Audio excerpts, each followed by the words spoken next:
What's going on, you guys? Welcome back to the Home Field Podcast. So today is going to be a shorter episode than normal. I've been dealing with the flu the last couple days, and you guys could probably already tell that my voice is already shot to begin with. So we'll keep it light for today. Really, there's not that much to talk about other than the fact that the Lakers won the NBA Finals against the Heat last night. And then we'll talk a little bit about the NFL, and we'll talk about the unfortunate injury that happened to Dak Prescott. Apparently, he suffered a compound fracture in his ankle yesterday against the Giants, and he is out for the season. So we'll go over a few other things in the NFL, but that was really one of the standouts from yesterday. So with that said, let's get to it.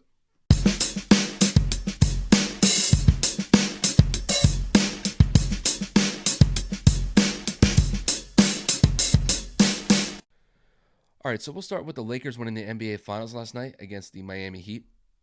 So in the Game 6 matchup, the Lakers won by the score of 106-93. And if anybody had really watched this game, let's just be honest here for a second. That game was over by halftime. The Lakers were up 64-36 at halftime. That 28-point lead is the second largest NBA Finals halftime lead ever. And really from that point forward, the Lakers were on autopilot, but it was more than enough to get them the win.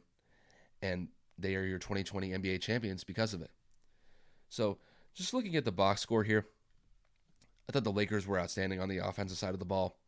LeBron James had another triple-double in the finals, had 28 points, 14 rebounds, and 10 assists. Anthony Davis had another good game as well. He had 19 points and 15 rebounds. The role players here were big for the Lakers, though. So sticking with the starting five, I thought KCP had an outstanding game. He had 17 points, knocked down some big three-point shots. Danny Green had 11 points as well. I know everybody gave him a bunch of grief after missing that shot late in Game 5, but he chipped in with 11 points. But really the standout from the role players last night was Rondo. Rondo had 19 points off the bench in 30 minutes, and he was really the tone setter for why the Lakers really started getting some distance from the Heat in the second quarter. He was able to drive into the lane fairly easily, despite the fact that he was being guarded against Jimmy Butler. He had about 3 or 4 easy layups to start the game. And then once the Heat made some adjustments to stop him from driving into the lane, he knocked down some big three-point shots. I mean, he was 3 or 4 from three-point land last night. And Rondo really isn't known as a three-point shooter, but the Heat gave him space, and he was able to knock down some big three-pointers as well. So I thought the Lakers offensively were outstanding, but I don't even think it compares to what the Lakers did defensively. The Lakers' defensive performance here is really one of the best that I've ever seen. When you can hold the Heat to 36 points in the first half, there's no way that the Heat are going to be able to come back unless the Lakers essentially missed every shot in the second half. And just looking what they did to Jimmy Butler, they held Jimmy Butler to only 12 points. I mean, I don't know how, but Bam had 25 points. It really didn't seem like any of the Heat players scored that many, but most of their points were scored in garbage time in the second half just because the Lakers were up by so much anyway. But like I said, Butler only had 12. Jay Crowder only had 12. Duncan Robinson only had 10. And Tyler Hero only had 7 points. It seemed like the Heat just ran out of gas last night. I think they put so much effort, not only physical effort, but mental effort into winning that Game 5 matchup. I just don't think they had anything left in the tank. And you could kind of tell because Jimmy Butler's one of the best defenders in the league, and he was getting blown by Rondo last night. And now Rondo's no spring chicken. Rondo's been in the league for over a decade. And Rondo was getting by him fairly easily. And one of the things that stood out from the Heat last night, actually there were a few, were just the miscues. Whether it was missing free throws, turning the ball over, missing open shots. It really worked against them in this game, especially their free throw shooting. I mean, as a team, they were shooting 88% from the free throw line before game 6. And then at one point last night, they were 5 of 13 from the free throw line. It seemed like they were out of sorts, and really once the Lakers put it on them in the second quarter, it just seemed like the Heat they didn't have anything left in the tank to fight back. So I know the score made it seem like Miami made it close, but really for the most part, that game was over at halftime. And congratulations to the Lakers, though. The Lakers, they earned it. I thought the Lakers were going to win this series in 5 games, and they were about 30 seconds away from doing that in game 5, but give the Heat credit in game 5. They were able to close it out late in the fourth quarter.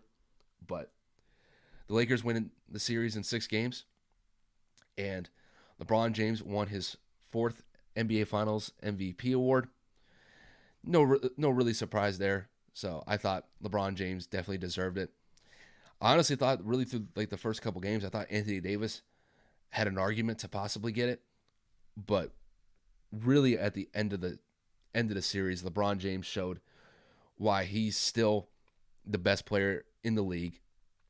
Scored 40 points in game 5, had another triple-double in game 6, and I mean he deserves it, man. And this is his 4th NBA championship. This championship being on his 3rd team, and he's really kind of defying father time. He's been in the league for 17 years. He's almost put up, if not more than 60,000 minutes on his body. And I remember they were saying last night that this was his 260th playoff game. Just to put that into perspective, that's 3 extra seasons on his body. So technically he's played 17 full NBA seasons, but when you add up all the playoff series that he's played in, he's played the equivalent of 20 NBA seasons, if not a little bit more than that. I mean, really, what else is there left to say about LeBron? Obviously, he's this generation's best player. Now, people are going to say, well, is he the greatest NBA player of all time? I still think that Michael Jordan's impact to the game and what he was able to accomplish in a career still makes him currently the greatest player of all time. However, there's one argument that I'll say where LeBron could beat Jordan in this sense. I don't know if LeBron James is ever going to reach 6 rings, but he has been doing it a lot longer than Jordan, because his prime has been going for almost 10 years. And he's 35 years old. He's about to turn 36 in December. And he's still performing at an MVP level. I mean, I remember Kobe at this point in his career, granted he had a bunch of injuries that led up to this point when he was 35, but he was a shell of himself at that point. And you compare that with LeBron. LeBron's still arguably the best player in the league. Some people could say that Kevin Durant's the best player, but right now I'm going to give it to LeBron because he's playing. But like LeBron said last night, he wants his respect. And I'll tell you what, for me personally, he's got it from me. It's been a long road being a Lakers fan the last 10 years. I mean, I remember the Lakers had Nick Young, Jordan Hill, Robert Sacre, Wesley Johnson. Oh, God, who else was on that team? Oh, my God, we had Jeremy Lin. Yeah, if you're a Lakers fan, you knew how bad those times were. And it's got to feel nice to come full circle here with LeBron and AD taking over the team and carrying the Lakers to their first title in 10 years. And I'm pretty sure that Kobe's looking down on them and saying, job well done. And I know they can finally say that job's finished. So once again, congratulations to the Lakers winning the NBA Finals this year. And I got to give it up to the Heat as well. The Heat had one impressive run in the playoffs. And I didn't see them getting to the NBA Finals, but their play in the bubble, they were outstanding, and they earned it. And they will definitely be a team to contend with moving forward. I mean, there's some rumors that Giannis Antetokounmpo could potentially go to the Heat this offseason. So we'll see how that develops. But the Heat are definitely going to stick around, and we'll see how the Lakers can retool moving forward and potentially go back to back. I think it's going to be tough, but when you got LeBron James and Anthony Davis on the same team, I think they got a good shot. All right, so we'll transition to the NFL here for a few minutes, and we'll go over some of the Week 5 matchups from yesterday. Let's get the worst out of the way. I'm pretty sure most of you have seen the injury that Dak Prescott had yesterday. Just looking at the tweet here, he had a compound fracture in his ankle and also suffered a dislocation of his ankle as well. And it was just tough to see. So the Cowboys were going up against the Giants, and Dak was running on a QB draw.